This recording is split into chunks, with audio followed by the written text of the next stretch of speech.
tous. J'espère que vous allez bien ce matin. Amen. Je suis très heureux de partager un moment avec vous.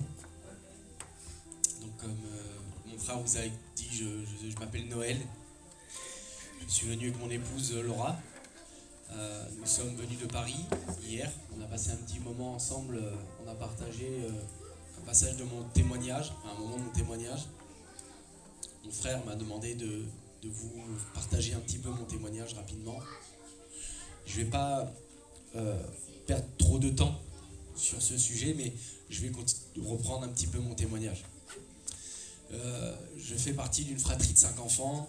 J'ai été élevé dans un internat de mes 5 ans et demi jusqu'à 16 ans. Et mes parents et moi-même, nous faisons partie de la communauté des gens du voyage.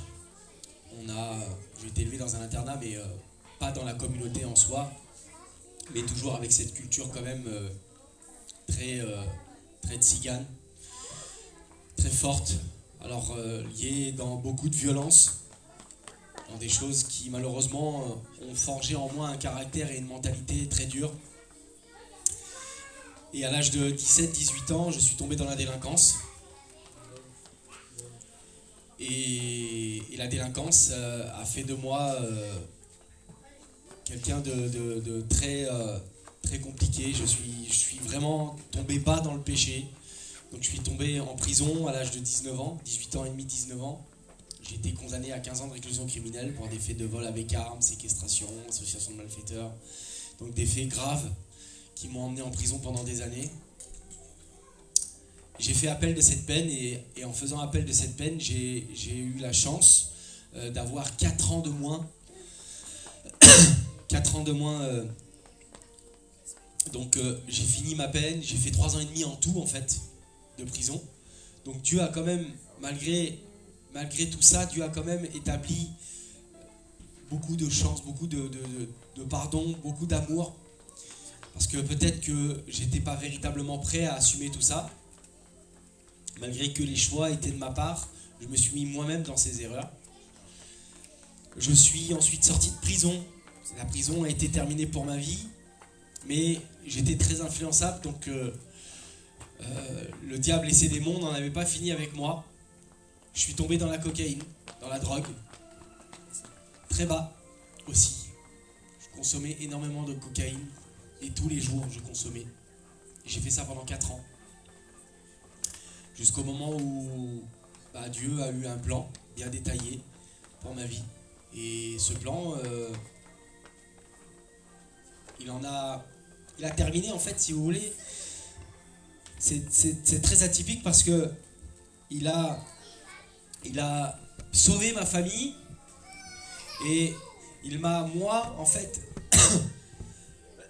laissé faire ma vie. Je suis arrivé à un point de non-retour en fait. Je suis arrivé à un point de non-retour où, quand je suis tombé dans la cocaïne, je m'étais tellement nourri des démons, de l'orgueil, de tout ce que le diable est capable de donner sur la terre.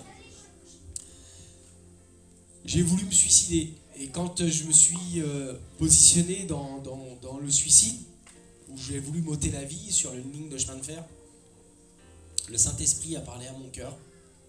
Dieu a parlé à mon cœur en me disant véritablement que si je lui faisais vraiment confiance, que ma confiance ne se basait pas sur mes acquis, sur l'essence de l'homme humain, et en fait, le Saint-Esprit nous donne à comprendre comment grandir, évoluer, et lui faire confiance, et pouvoir reconstruire en se basant sur lui.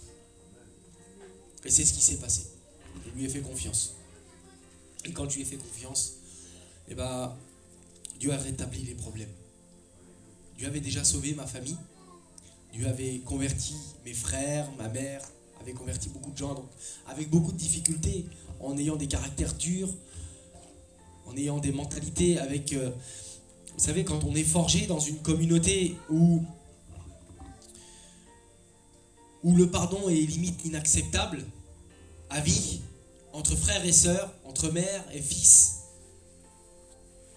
c'est difficile en fait de se dire, Seigneur, tu viens t'établir là-dedans et tu es capable de donner le pardon, tu es capable de donner l'amour, où en fait il n'en existe pas. Et Dieu change les temps et les circonstances. À ce moment-là, Dieu a tout transformé. Mon père était en train de mourir. Donc c'est pour ça que je vous dis c'est très atypique. Mon père est mort. Et quand mon père est mort, et en fait, Dieu s'est servi de la mort de mon père pour réunir toute la famille. Mon père a accepté le Seigneur avant de mourir. Ma mère, avec les difficultés de la vie, a quand même accepté le Seigneur. On a des difficultés aujourd'hui, c'est très dur parce que ma maman a perdu son fils, j'ai perdu un frère à l'âge de 37 ans en 2010. J'ai perdu mon père. Donc si vous voulez, ma mère, il lui reste ses enfants, il lui reste des fils, mais il n'y a plus rien qui l'attache à la terre en réalité. Avec toute transparence, aujourd'hui, elle a une position dans sa vie où elle attend juste le jour où elle va mourir. Parce qu'en fait, ce qu'elle cherche, c'est retrouver son enfant et avoir la paix. Parce qu'en réalité, la terre aujourd'hui, la terre dans laquelle nous vivons, c'est pas la paix. La paix, elle est véhiculée parce que Christ est mort à la croix et ressuscité pour nous sauver du péché. C'est la véritable paix, elle est là. La Bible dit que le diable est le prince de ces terres. Tout ce que nous voyons, tout ce que nous, même quand nous marchons dans notre vie, tout ce qui est établi sur la terre, je ne parle pas de la nature, je parle de tout ce qui englobe, tout ce qui est contre nature en fait, vient du diable. Le diable fait en sorte de nous nourrir parce que nous voyons, parce que nous entendons, pour éviter justement de prendre du temps pour lui, prendre du temps avec lui. Et donc mon père m'a pardonné, ma mère m'a pardonné, mes frères m'ont pardonné. Aujourd'hui on sert tous dans quelque chose pour Dieu. Mon Dieu m'a donné un foyer chrétien. Aujourd'hui nous sommes des personnes qui se sont, en fait, on s'est associés pour combattre en fait ce que le diable essaie de détruire dans notre vie. Et Dieu nous a apporté à avoir une véritable discipline dans notre vie. Alors ça amène beaucoup de temps, puis on a beaucoup de travail, énormément de travail tous les jours. Quand Dieu dit que les bontés de l'Éternel se renouvellent chaque matin, c'est qu'à un moment donné, il y a beaucoup de déception dans le cœur des gens chaque jour. Et Dieu renouvelle tous les jours.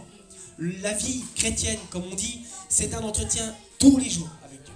Tous les jours, il faut travailler sur soi, sur sa mentalité, sur son caractère, sur sa vie. Et c'est le plus important. Dieu a tout reconstruit dans ma vie. Malgré que j'étais dans le bas-fond véritable du péché, Dieu a été capable de tout reconstruire. Et aujourd'hui, je voudrais pas perdre trop de temps. Je voudrais vous parler d'un message qui est pour moi très très important. Et je vais être honnête avec vous, ce message, tel qu'il est là, qu'il est écrit, je le vis exactement comme vous. Je me le suis prêché d'abord, parce que j'ai eu besoin de cette nourriture pour comprendre comment pouvoir avancer dans ma vie en tant que chrétien. Mais c'est véritablement vu des hommes qu'on est chrétien. Parce que la Bible dit que les chrétiens étaient reconnus par les hommes sur la terre. Les pharisiens reconnaissaient ceux qui suivaient Jésus-Christ en disant ceux-là c'est des chrétiens. C'est des chrétiens, c'est ceux qui suivaient Jésus-Christ. Mais à un moment donné, Jésus-Christ, lui, quand il regardait ceux qui étaient avec lui, il ne les voyait pas comme des chrétiens. Il voyait des gens qui étaient disciplinés à écouter ce qu'il enseignait. Donc, on voyait en eux des disciples. Et le thème de mon message, aujourd'hui, je voudrais que tu entendes bien ce que je vais te dire, c'est de comprendre le cheminement entre le chrétien, du chrétien même au disciple. Le chemin de la vraie maturité spirituelle. Amen. Frères et sœurs, ce matin, j'ai une question à te poser. Es-tu chrétien ou tu es un disciple? J'ai pas entendu, je suis désolé. Amen. Alors tu es un disciple. Parce que c'est vrai, Jésus-Christ, il n'a jamais dit « Allez et faites des chrétiens ». Il dit dans Matthieu chapitre 28, verset 19, il dit « Allez, faites de toutes les nations des disciples ». Amen. Un chrétien, il croit en Jésus. Un disciple, il vit comme Jésus. Amen. Un chrétien parle de la paix, il parle de la croix, mais un disciple, il apporte. Amen. Un chrétien cherche des bénédictions. Le disciple, il cherche sa présence. Il cherche la présence de Dieu dans sa vie, continuelle. Il essaye de se nourrir d'une seule chose. Vous savez, moi j'ai beaucoup péché dans ma vie. Et il m'arrive encore de pécher. La seule chose que je cherche, c'est pas que Dieu me pardonne de mes péchés. Je cherche simplement sa présence parce que je sais qu'il m'a déjà pardonné.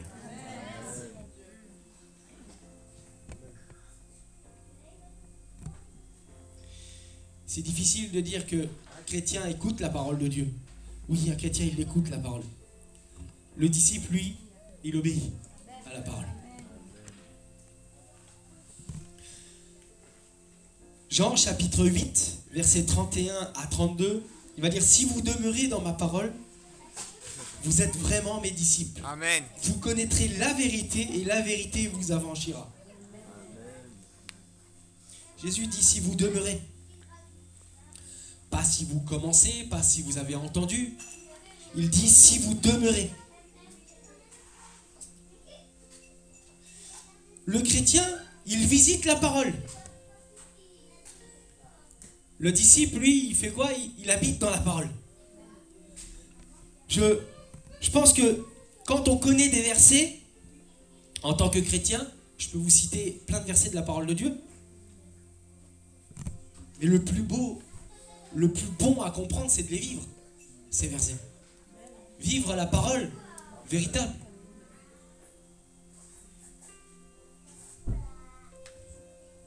Le chrétien, lui, il prie quand il a besoin. Le disciple, lui, il prie parce qu'il aime.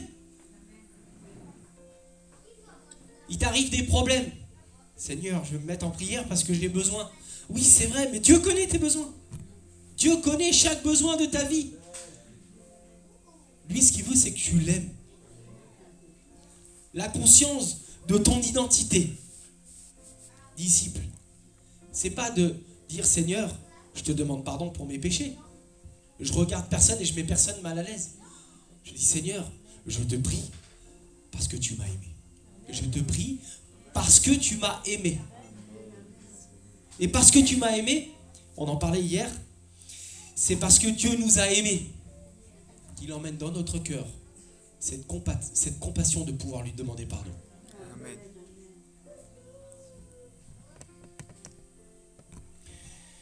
Le chrétien dit Seigneur bénis-moi et le disciple dit Seigneur forme-moi. Et c'est là la différence. Dieu n'élève pas des spectateurs, il forme des soldats, des hommes et des femmes qui ne disent pas Dieu fait ce que je veux, mais fais de moi ce que je veux, ce que tu veux, pardon. Amen. Il y a 3 stades dans la vie chrétienne. En tout cas, c'est ce qu'on lit, ce que Paul dit dans la parole de Dieu. On comprend qu'il y a 3 statures de chrétiens, entre guillemets. Dans 1 Corinthiens, chapitre 3, verset 1 au verset 3, il dit « Je n'ai pas pu vous parler comme à des hommes spirituels, mais comme à des hommes charnels. » Il semblerait que là, il y ait des hommes qui ont rencontré Christ, sont sauvés par cette grâce, mais qui vivent encore charnellement. Et je vous le dis, il m'arrive en tant que serviteur de Dieu, parce que je ne sers pas le Seigneur, je ne travaille pas pour Dieu, je travaille avec lui. On est ensemble, on est une équipe. Le Saint-Esprit me suit, il est avec moi dans mon cœur chaque jour, quelle que soit la personne que je suis. Parce que la Bible dit que Dieu n'éteint pas le lumignon qui fume en toi, le Saint-Esprit prêche à ton esprit et te convainc. Donc il vit en toi, il te véhicule. Simplement, ne t'éloigne pas de lui. Hier, je disais que le diable n'a de pouvoir sur toi que celui que tu veux lui donner. Si tu crois, tu sais, ta foi, la foi que tu mets en évidence, quand tu mets ta foi en évidence dans quelque chose, moi le matin, chaque matin quand je me lève pour aller travailler, je mets la foi dans mes capacités pour pouvoir travailler et ramener de l'argent chaque mois pour pouvoir payer mes dettes et nourrir ma famille. Et j'y arrive. Parce que j'y mets ma foi. Si tu mets ta foi dans les démons, ils viendront chez toi. Mets ta foi en ce que Jésus-Christ est mort à la croix, il est ressuscité. Et tu verras les démons, ils ne viendront pas. Tout dépend de comment tu positionnes ta foi, de ton identité.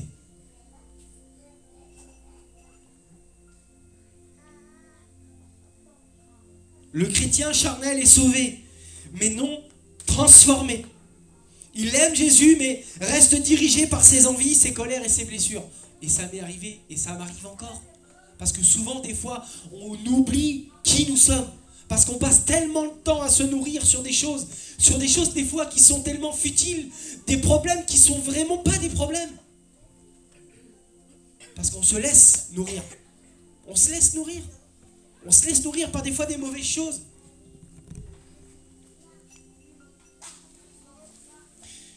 Le chrétien, il prie quand il a peur, il chante quand tout va bien, et il doute quand ça ne marche pas.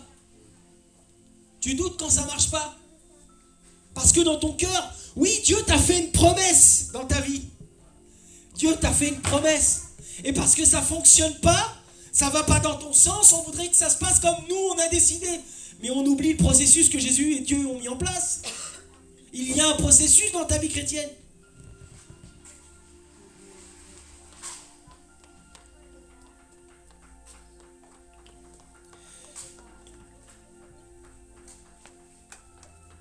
On comprend que c'est un enfant, un chrétien, c'est un enfant, un chrétien charnel, pardon, c'est un enfant spirituel dans le corps d'un adulte. Il veut les promesses, donc sans le processus, et il veut la gloire sans la croix.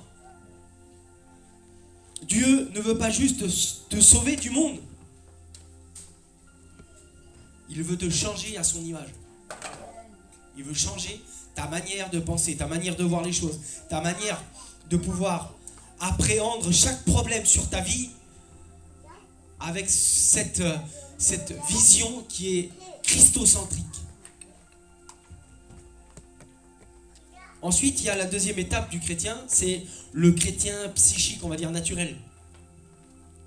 L'homme naturel, la Bible dit dans 1 Corinthiens chapitre 2 verset 14, il dit « L'homme naturel ne reçoit pas les choses de l'Esprit de Dieu ».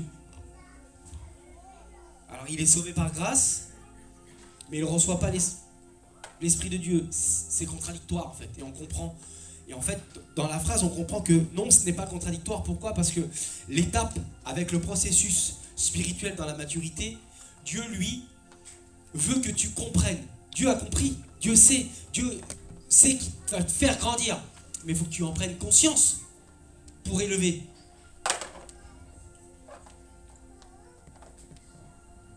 Le chrétien psychique, lui, c'est celui qui vit par les émotions et par la raison.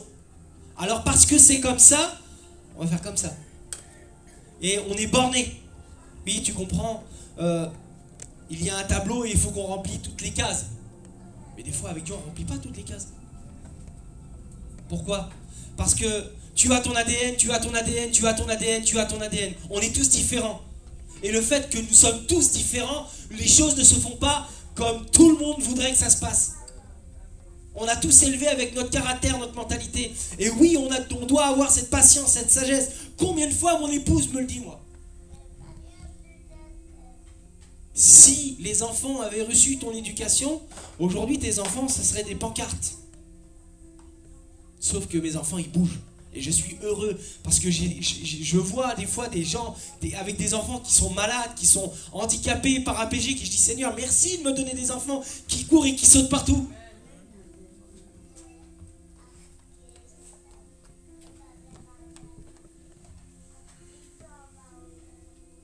Le chrétien psychique, il aime Dieu quand il se sent, quand il le sent, quand il sent le Seigneur. Il doute quand il ne sent plus Dieu. Il adore quand la musique est bonne, mais si il s'éteint quand le silence vient. Et il est là le problème. Le problème, c'est que on réagit parce que autour de nous ça bouge. On se dit oui, peut-être que Dieu existe parce que en fait, on voit les gens. Et il est là le problème, c'est qu'il y a un effet, il y a une cause à effet. C'est à cause de ça, je pense que Dieu est vivant. La foi, en fait, quand on va mettre en œuvre les choses pour Dieu, quand Dieu, on prie le Seigneur pour guérir, pour délivrer. On voudrait que la guérison se fasse pour croire en la guérison. C'est quand même dingue. Alors je dis pas qu'on n'a pas un temps d'évolution, mais pour qu'on puisse croire, il faudrait qu'on puisse voir pour croire. C'est dingue. Seigneur, je voudrais aujourd'hui que nous puissions... Écoutez, c'est vraiment, hein, c'est dans tout mon cœur, je le dis sincèrement, c'est pas pour critiquer, pour quoi faire. Je vis des fois ces situations. C'est très compliqué. Des fois, on a le doute. Mais ce qui nous rappelle à combien il est bon de croire simplement en l'amour, en la puissance de Christ, au sacrifice parfait. C'est l'assurance dans notre cœur. L'assurance que Jésus-Christ, il est là pour tout rétablir. La confiance, cette foi inébranlable.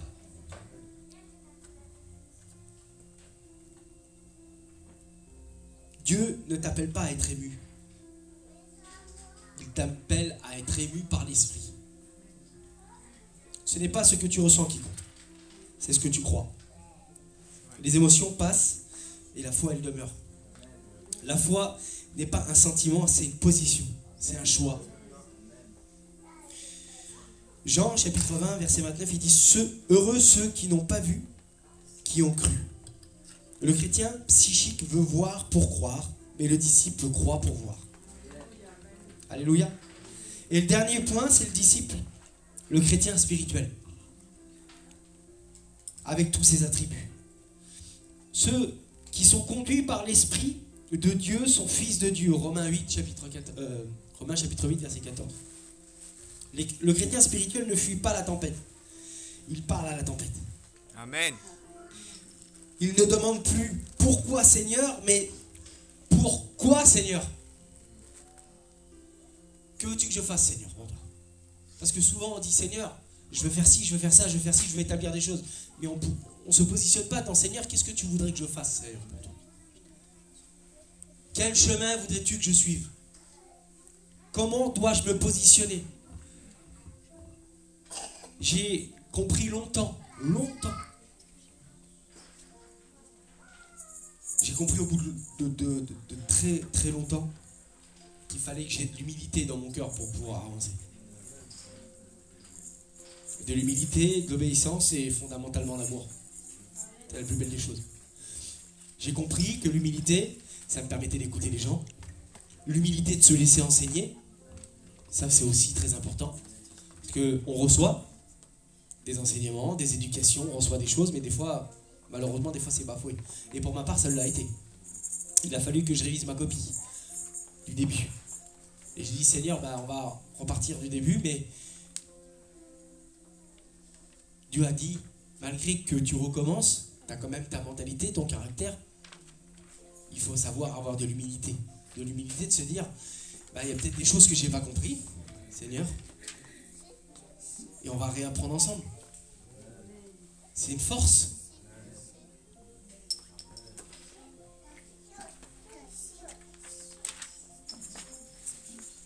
Le chrétien spirituel ne fuit pas la tempête, donc il parle à la tempête. Il ne vit pas pour être vu, mais il vit pour que Christ soit vu à travers lui. 2 Corinthiens chapitre 3 verset 18, il dit « Nous sommes transformés de gloire en gloire ».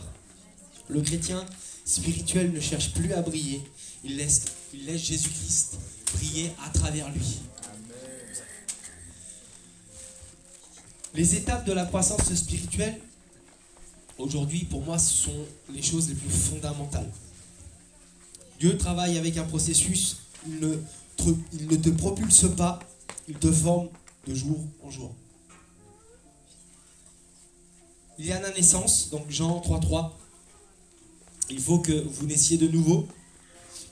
Tu es sauvé du péché, mais pas encore formé pour la mission. La croissance, 1 Pierre chapitre 2 verset 2. Soyez transformés par le renouvellement de votre intelligence. Dieu casse tes pensées pour mettre les siennes. Le quatrième point, c'est quoi? C'est le discipulat. Luc, chapitre 9, verset 23. Qu'il renonce à lui-même. Renoncer à soi-même, c'est... Tu passes au confort, à quoi? À la consécration. La maturité. Galates 2, 20. Ce n'est plus moi qui vis, mais c'est Christ qui vit en moi. Tu n'es plus un croyant, tu deviens un canal de Christ. Tu n'es plus un croyant, tu deviens un canal. Tu deviens quelqu'un sur qui on peut s'appuyer. Amen. Tu deviens une épaule sur laquelle on peut s'appuyer. Combien de fois, des fois, j'ai des gens au téléphone qui me parlent et je réponds même pas au téléphone. Je leur dis aucun conseil. Pourquoi? Parce que je ne suis pas dans leur vie pour les conseiller. Je ne vis pas ce que ces gens-là vivent. Alors quand on pose des questions, on donne des réponses.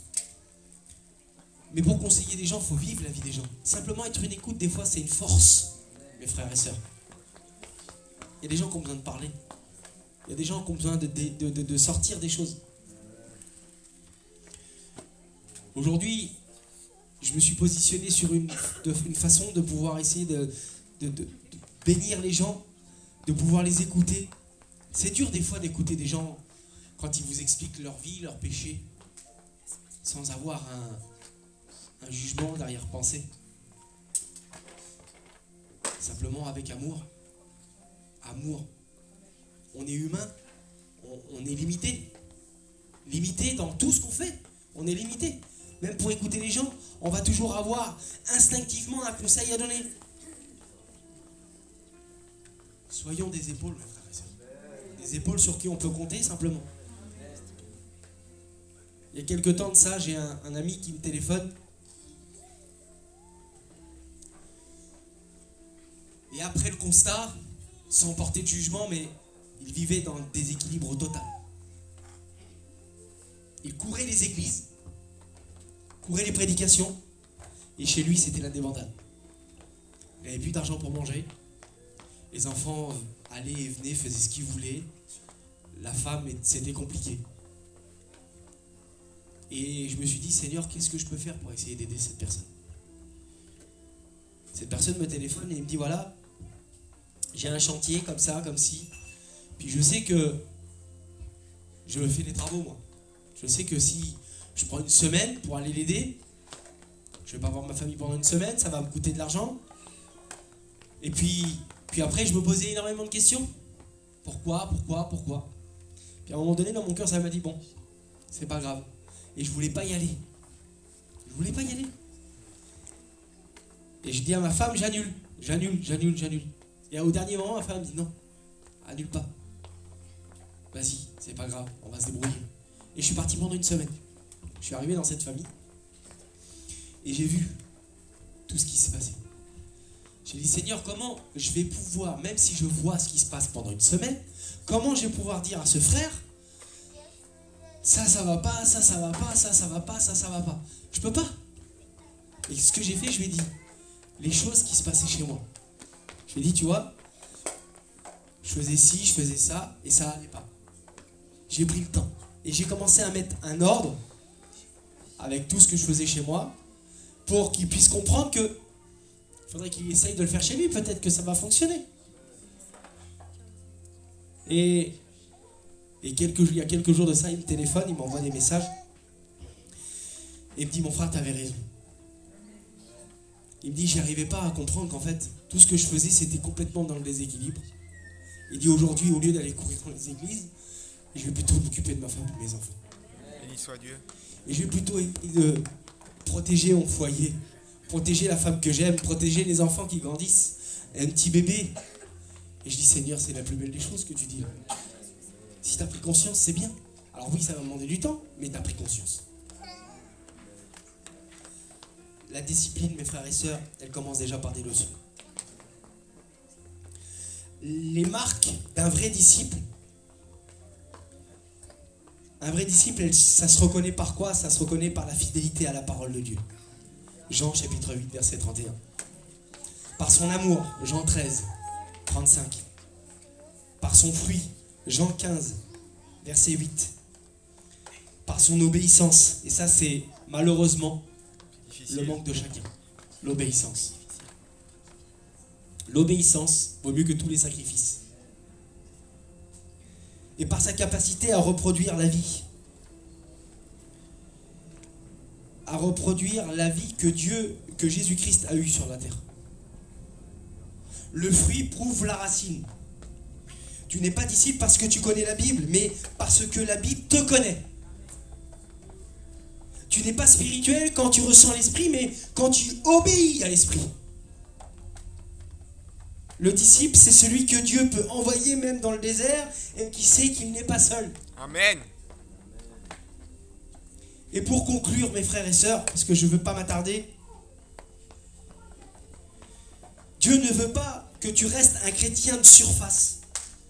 Il ne veut pas faire de toi un disciple en profondeur. Il veut faire de toi, un disciple en profondeur.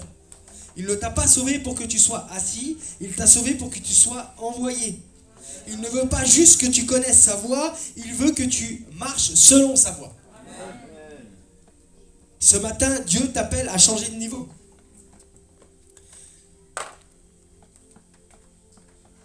Il veut que tu changes de niveau. Alors ce matin, tu lui dis ça, s'il te plaît. On va prier après, et je voudrais que tu sois conscient de cette phrase. Simplement, Seigneur, fais de moi un disciple. Enseigne-moi à marcher, à obéir, à te suivre, même quand c'est dur. Je ne veux plus être dominé par mes émotions, mais je veux être conduit par ton esprit. Le chrétien parle de Dieu. Le disciple fait connaître Dieu. Le chrétien, lui, reçoit, mais le disciple, lui, reflète. Le chrétien admire. Le disciple, lui, ce qu'il fait, c'est qu'il agit dans les temps, dans les circonstances compliquées.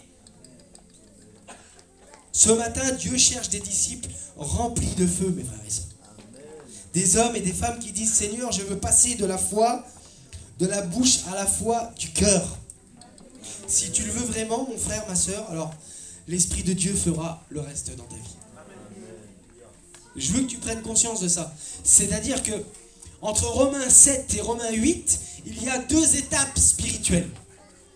Il y a l'étape charnelle et il y a l'étape de la vie de l'esprit. Et ça, c'est une prise de conscience.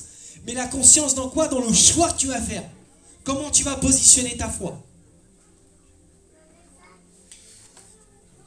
Et aujourd'hui, je vais conclure là, je vais m'arrêter, sinon je vais être très long. Je vais faire une prière finale, et je voudrais que tout le monde courbe les fronts. Seigneur Jésus, je ne veux plus me contenter d'une foi de surface. Je veux te suivre, te ressembler et t'obéir.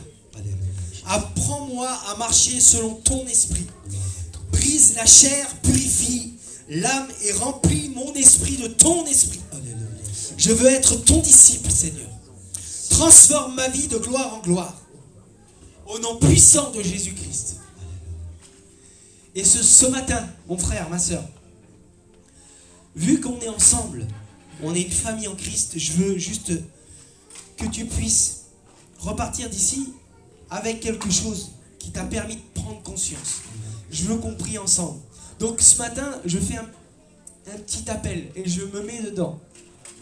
Si tu veux qu'on prie ensemble pour que tu puisses sortir d'un pas nouveau, lève-toi et viens, on va prier ensemble, mon frère, ma soeur. Au nom puissant de Jésus.